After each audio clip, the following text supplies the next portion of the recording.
SIR নিয়ে Trinamool BJP তুঙ্গে তর্জা। কল্যাণের শহরে সুকান্ত, আর শ্রীরামপুরে সুকান্তর বাইক র্যালি। শ্রীরামপুরে বাইক মিছিলে সুকান্ত মজুমদার। কাল সুকান্তকে চ্যালেঞ্জ করেন কল্যাণ। আজ কল্যাণের লোকসভা এলাকায় সুকান্তর মিছিল।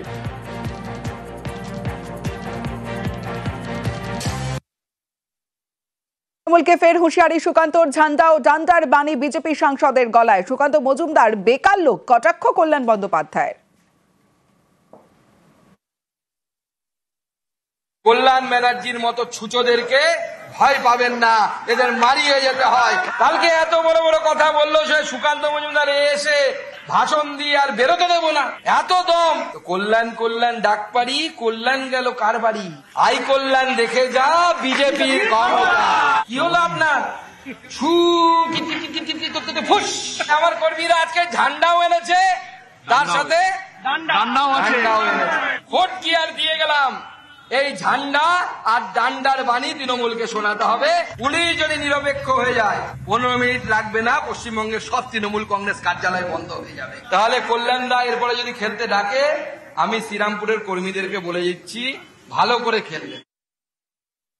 আমি তো ওর মতো বেকার লোক নই যে যখন তখন যেখানে সেখানে ঘুরে বেড়াবো, খ্যাপাসিয়ানের মতো ঘুরে বেড়াচ্ছে। আমি আবার বলছি, এসআইআর থেকে নাম কেটে দিয়ে ও সিআইএসএফ সিআরপিএফ নিয়ে এসে শ্রীরামপুর পার্লামেন্টে একটা মানুষকে গুলি করে মারুক, সুকান্ত মজুমদারকে বাড়ি ফিরে যেতে দেব না।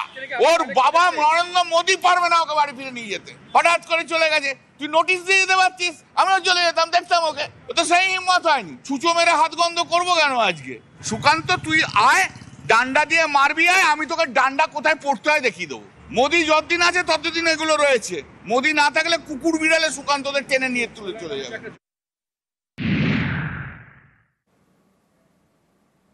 জাল জন্ম ও মৃত্যু সার্টিফিকেট তৈরির কারবার। অভিযুক্ত গ্রামীণ হাসপাতালের ডেটা এন্ট্রি অপারেটর। টাকা নিয়ে জাল সার্টিফিকেট তৈরির অভিযোগ। গত 3 মাসে ব্লকে জন্ম ও মৃত্যুর সংখ্যা 170, আর সেখানে 1000 জনের জন্ম মৃত্যু সার্টিফিকেট তৈরি করেছে, এমনটাই অভিযোগ। সরাসরি চলে যাব, বিশ্বজিৎ মিশ্র রয়েছে। বিশ্বজিৎ, এই যে এইভাবে দিনের পর দিন জাল জন্ম মৃত্যু সার্টিফিকেট বানাচ্ছিল, আর এই পুরো ঘটনার সামনে এলো কিভাবে, আর এখনো পর্যন্ত কি ব্যবস্থা নেওয়া হলো?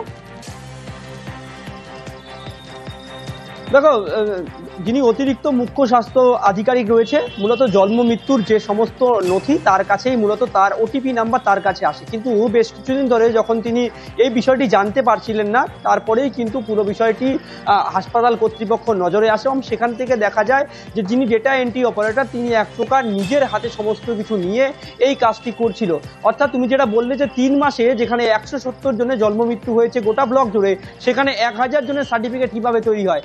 আদতে এর মধ্যে কিছু গলত রয়েছে। আর পুরো বিষয়টি যখন অতিরিক্ত মুখ্য স্বাস্থ্য আধিকারিক তিনি বিষয়টি তদন্ত করেন, তারপরেই এই পার্থ সাহা ডেটা অপারেটর তার কিন্তু নাম উঠে আসে। এবং এই ঘটনা শুধুমাত্র যে ডেটা অপারেটর তিনি নয়, এই একটি চক্র রয়েছে। কারণ অন্য লোকের এই জন্ম ও মৃত্যু সার্টিফিকেট বানিয়ে দিয়ে বিভিন্ন কাজ হাসিল করার কাজ কিন্তু করে দেওয়া হতো এবং তার বিনিময়ে প্রায় হাজার টাকা নেওয়া হতো। আর এই ঘটনা সামনে আসার পর এই ডেটা এন্ট্রি অপারেটরকে তার কার্যতাকে কাজ থেকে বহিষ্কার করা হয় এবং পুরো ঘটনায় হরিবাড়ি ব্লক স্বাস্থ্য আধিকারিক তিনি এই পার্থ সাহা অভিযুক্তের নামে কিন্তু লিখিত অভিযোগ দায়ের করেন। এবং অন্যদিকে দেখা যায় এই ঘটনাকে কেন্দ্র করে হরিবাড়ি কিন্তু উত্তাল পরিস্থিতি ধারণ করেছে। গতকাল ডিওয়াইএফআই প্রতিবাদ মিছিল করে, আজ দিনভর তারা কিন্তু অবস্থান বিক্ষোভ করে। পুরো ঘটনায় জালিয়াতি হয়েছে এবং কারা কারা যুক্ত তাদেরকে অবিলম্বে গ্রেপ্তারের দাবি জানায়। অন্যদিকে শঙ্কর ঘোষ তিনিও কিন্তু পথে নামেন, একবারে স্মারকলিপি দিয়ে পুরো ঘটনার জন্য তিনি জানান যদি আইন অনুযায়ী পদক্ষেপ না হয় তাহলে সিবিআই এবং জনস্বার্থ মামলার হুঁশিয়ারি দেন। তবে গোটা ঘটনায় একেবারে সেই ব্যাপারটা সিএমএস স্যারের মাধ্যমে স্বাস্থ্য ভবনেও পাঠানো হয় এবং একটা চিঠি কালকে আমাকে ডেপুটি সিএমএস টুর মাধ্যমে আমার কাছে এসছে যে ডাটা এন্ট্রি অপারেটর ছিলেন ডেট অ্যান্ড বার্থের, তাদের কাছে এফআইআর লজ করেন, এফআইআর লজও করা হয়েছে। তাকে কি কাজ থেকে এখন শুরু, যে সময় ইনকোয়ারি শুরু হয়েছে সেই সময় তাকে কাজ বসিয়ে রাখা আছে। জাল জন্ম ও মৃত্যু সার্টিফিকেট তৈরির কারবার। দোষীদের শাস্তির দাবিতে মিছিল বিজেপির। গ্রেফতার না হলে আন্দোলনের হুঁশিয়ারি। খড়িবাড়ি ব্লক স্বাস্থ্য অফিসে স্মারকলিপি বিজেপির।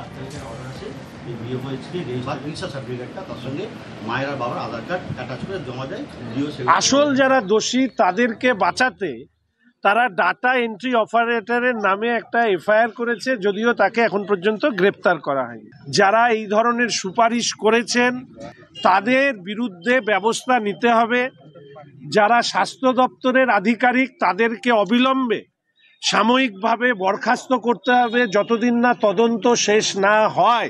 এই বিষয়গুলি যদি সঠিকভাবে স্বাস্থ্য দপ্তর পালন না করে তাহলে আমরা জনস্বার্থ মামলা দায়ের করব সিবিআই তদন্তের জন্য। এইসব বকওয়াস কথাবার্তা বলে ডেপুটি সিএমএইচই এটা আনার্ট করেছে। পোর্টালের মধ্যে ঢুকেছে, ওনার কাছে মেসেজ আসছে না, ওনার তখন ডাউট হয়, উনি তখন এটা তদন্ত করতে থাকে। এর তদন্ত করতে গিয়ে এটা ধরা পড়ে।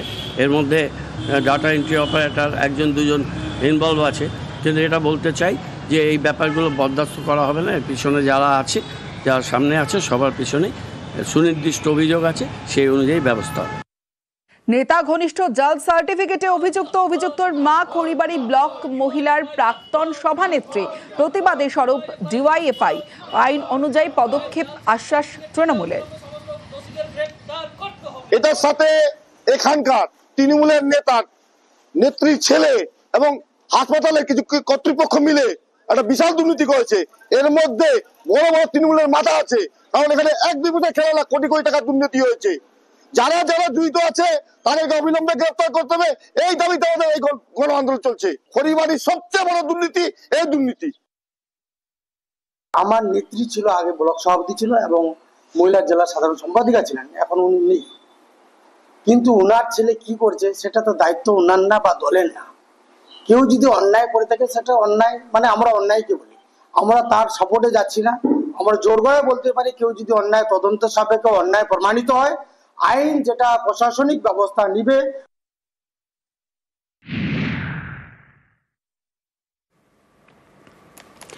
এক ডাক্তারের মৃত্যু, কিন্তু প্রশ্ন অনেক।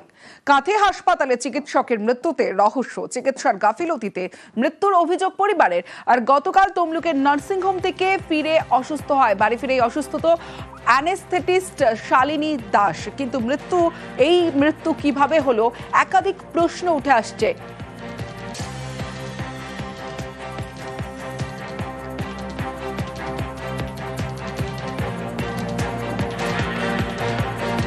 সরাসরি চলে যাব, সুজিত ভৌমিক রয়েছে আমার সঙ্গে, সুজিতের সঙ্গে কথা বলবো। সুজিত, একটা মৃত্যুর পর একাধিক প্রশ্ন তো উঠে আসছেই, আর তার অনেকটা তদন্তে অগ্রগতি আনবে পোস্টমর্টেম রিপোর্ট। ইতিমধ্যে কি ময়নাতদন্ত হয়েছে? রিপোর্ট কি এখনো হাতে পেয়েছেন চিকিৎসকরা? কি জানা যাচ্ছে? দেখো, ময়নাতদন্তের কাজ শেষ হয়েছে তমশ্রী, কিন্তু রিপোর্ট এখনো আসেনি। কিন্তু যে বিষয়গুলি পুলিশের তদন্তে, স্বাস্থ্য দপ্তরের তদন্তে সামনে আসছে তমশ্রী, সেখানে একটা বিষয় আসছে যে শেষ নার্সিংহোম তমলুকে যেখানে তিনি কর্তব্যরত অবস্থায় ছিলেন, তিনি কিন্তু অসুস্থ হয়ে পড়েছিলেন। সেই যে তার অসুস্থতা, তারপর তার হাতে যেটা বলা যায় যে ও মেডিসিন দেওয়ার কারণে চ্যানেল করা হয়েছিল, সেটা কিন্তু একটু জানা গেছে। কারণ ওটিতে যখন ওটি চলছিল, যে চিকিৎসকের সঙ্গে তিনি ছিলেন, সেই চিকিৎসককে এই তরুণী চিকিৎসক যিনি মারা গেছেন, তিনি কিন্তু নিজের অসুস্থতার কথা বলেছিলেন।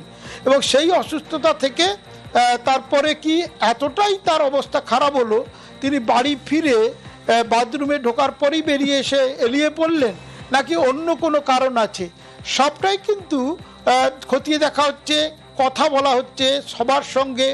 এবং বিষয়টা এটাই, সকালে মহিষাদল নার্সিংহোমে যাওয়া, সেখানে সুস্থভাবে সব কিছু সামাল দিয়ে আসার পর তমলুকে আসা, এবং এখানে এসে কিন্তু তিনি অসুস্থ হয়ে পড়েন এবং বাড়ি ফিরে অসুস্থ হয়ে মৃত্যু পর্যন্ত হলো একজন চিকিৎসকের। ময়নাতদন্তের রিপোর্ট সামনে আসলে হয়তো অনেকটাই এই কারণটা স্পষ্ট হবে। অবশ্যই নজর থাকবে আমাদেরও। চ্যানেল থেকে রক্তপাতের দাবি মৃতের মায়ের। রক্তপাতের পরে অসুস্থ চিকিৎসক জানান মা। চ্যানেল কে পড়ালো, প্রশ্ন মৃত চিকিৎসকের বাবার।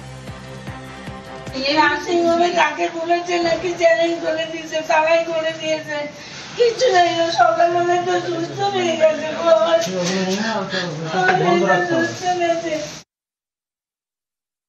থেকে যখন বেরিয়েছে তখন ওর হাতে কোনো চ্যানেল ছিল না। আসার পর ওর চ্যানেলটা কে পড়ালো তাই আমরা ধরতে পারছি না। এবং ও পড়ে গিয়ে চ্যানেলটা বোধহয় ডিসপ্লেস একটু হয়েছিল, যার ফলে প্রচুর ব্লিডিং হয়। তারপরে তো হসপিটালে নিয়ে যাওয়ার পর এক্সপায়ার করে গেছে। এত শর্ট টাইমে এক্সপায়ার করার মতো আমরা করতে পারছি না, বিশ্বাস করতে পারছি না। কোথাও যেন একটা সন্দেহ হচ্ছে যে ট্রিটমেন্টের কোথাও বোধহয় কিছু একটা হয়েছে, গণ্ডগোল হয়েছে। পোস্টমর্টম রিপোর্ট ছাড়া আগে তো রিয়ালি কিছু বলতে পারছি না। মহিষাদল থেকে তমলুকের অন্য একটি নার্সিংহোমে পৌঁছেছিলেন চিকিৎসক। অপারেশন থিয়েটারে তার সঙ্গে যে চিকিৎসক ছিলেন তার দাবি শালিনীর পেটে ব্যথা হচ্ছিল, বাড়ি থেকে বারবার ফোন আসছিল। ম্যাডাম এসেছিলেন, নর্মালি এসেছিলেন, বাসেই এসেছিলেন। ওটি ছিল একটা, ওটিতেও উনি নর্মালি আছেন। ওটি অ্যানাস্থেসিয়া দিয়েছেন। অ্যানাস্থেসিয়া দেওয়ার পরে উনি বললেন আমার ওটিটা তো আমি পুরো থাকতে পারবো না, অন্য জায়গায় ওটি আছে, আমাকে বেরিয়ে যেতে হবে। এবার উনি অ্যানাস্থেসিয়া দেওয়ার পরে আমাদের ওটি চালু হয়ে গেছে। উনি বললেন আমি তাহলে চলে যাচ্ছি, আমার অন্য জায়গায় ওটি আছে। উনি বেরিয়ে গেছেন। নর্মালি যেভাবে এসেছিলেন নর্মালি বেরিয়েই গেলেন। স্বাভাবিকই এসেছিলেন, স্বাভাবিকও নিজেই হেঁটে হেঁটে স্বাভাবিকই বাসে গেছেন। কোনো চ্যানেল ছিল না। খারাপ তো লাগছে, ম্যাডাম সকালে একজন এসেছিলেন ওটি করতেন, এবার হঠাৎ যদি দেখি মারা গেছেন তাহলে খারাপ তো লাগবেই না।